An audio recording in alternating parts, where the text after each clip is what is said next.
Olunaku lw'eggulu abaka ba NRM olukiiko lw'eggwanga olukulu lwe bwevumbi olusirika ekyankwanzi mwe banaamalira sabbiiti nnamba nga bakubaganya ebirowoozo ku nsonga eziruma eggwanga.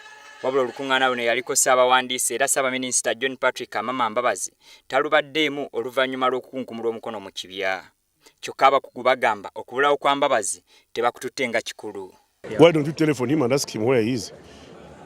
Just telephone him, pick his phone, telephone him. I don't want to say where he is because he may be on the way here. He may be sick in the hospital. He could be in Britain. He could as well be in his home. There is no, among the laws of God, government, and the party, there is none which says he must be here. So we are here on our own volition. Bano beganye n'ebigambibwa nti kirabika waliwo okwerumaaluma mu kibiina.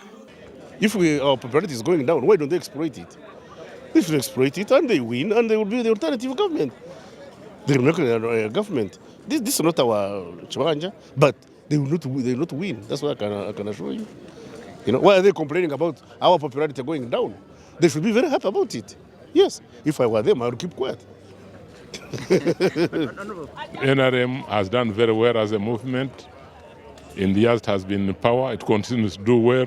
Therefore, the people of Uganda will give it renewed mandate because of its performance, because of its credibility, and because of its record. Olusiika luno erujjidde ng'ebibiina by'obwannakyewa naddala ebyo ebirwanirira enfuga ya demokrasiya byagala amateeka agafuga okulonda gakyusibwemu okusobola okubeera n'okulonda okwa 2016 okw'amazima n'obwenkanya. Kyokka Ssaabaminisita Dr. Rwakana Rugunda agamba nti kino tekisaanye kutiisa bannayuganda naddala ab'oludda oluvuganya gavumenti.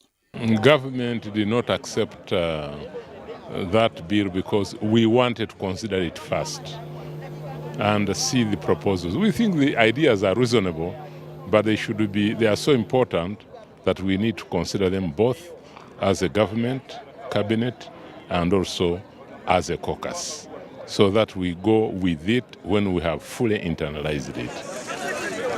Bano baagala okulaba nga batereeza ensonga y'abannampawengwa. Olusirika luno lugenda kuggwa ku lw'omukwagalwa sabbiiti eno.